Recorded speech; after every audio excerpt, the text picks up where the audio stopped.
Welcome back to my channel तर बंजारा प्रिया व्लॉगमध्ये पुन्हा एकदा तुमचं सर्वांचं स्वागत आहे।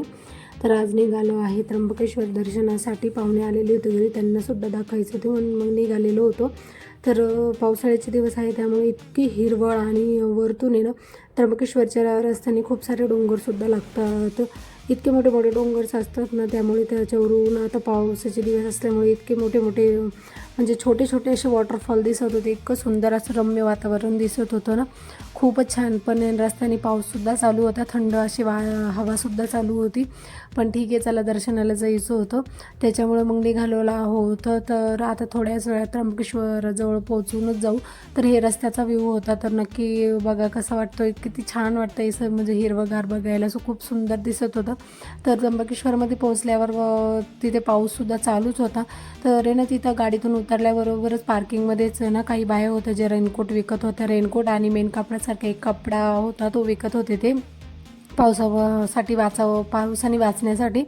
तर त्यामुळे मग आम्ही घेतले तर नाही, पण मी एक घेतला होता, तोही मुलांनी घेण्यासाठी मना करून टाकला। ते एकही डोक्यावर ठेवायला तयार नव्हतं। प्रथमेशच्या मी डोक्यावर टाकत होते पण तो सारखा काढत होता, मग शेवट त्यांनी काढूनच टाकलं। त्यानंतर मुलांना भूक लागलेली होती, तर मग आम्ही नाश्ता वगैरे केला हॉटेलमध्ये बसून। त्यानंतर निघालो कुशावर्ता कुंडाकडे।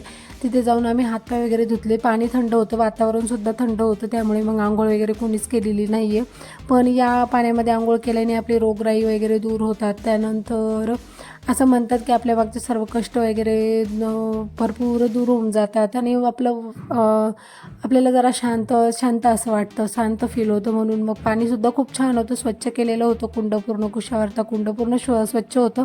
पाणी इतकं मस्त आणि गार होतं, म्हणजे असं कुठेही घाण वगैरे दिसत नव्हती। पाणी खूप सुंदर होतं आणि वातावरणसुद्धा खूप छान होतं।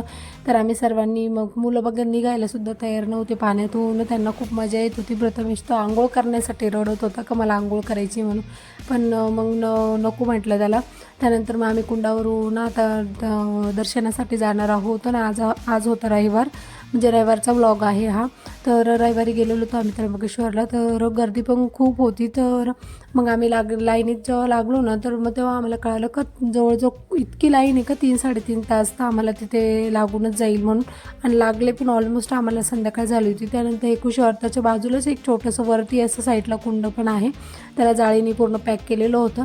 तर आम्ही जेव्हा लाईनीत लागण्यासाठी आलो तेव्हा बघितलं तर इतकी गर्दी होती खूप जास्त, म्हणजे आम्हाला 3-3.5 तास लागले ऑलमोस्ट मंदिरात जायला। आणि इतका वेळ आम्ही लाईनीत उभं राहून दर्शन व्यवस्थित झालं नाही, म्हणजे असं हात लावा आणि लगेच निघा असं असं असतं तिथं, असं आहे तिथं, म्हणजे गर्दीच इतकी असते तर ते सुद्धा काय करू शकणार आहे ना। मग कसं तरी म्हणजे झालंच, दर्शन वगैरे झालं आणि मग आम्ही बाहेर निघालो। मग मंदिराच्या परिसरामध्ये फोटो वगैरे काढले आम्ही, आणि वातावरण छान असल्यामुळे फोटो वगैरे काढायला मजा येत होती। तिथं 20 रुपयाचा असा बुंदीचा प्रसादसुद्धा भेटतो, बुंदीच्या लाडूंचा, तोसुद्धा आम्ही घेतला। मुलं थकली होती 3-3.5 तास उभं राहून, तर त्यांनी तो प्रसाद तिथंच खाऊन घेतला पूर्ण। त्यानंतर आम्ही बाहेर निघूनच हॉटेलला जेवायला जाणार होतो, पण मग खूप उशीरसुद्धा झालेला होता, त्यामुळे मग मुलांना थकल्यासारखं तर होणारच। तर किती अंधारा झाला तुम्ही बघू शकता आम्ही बाहेर निघाल्यावर।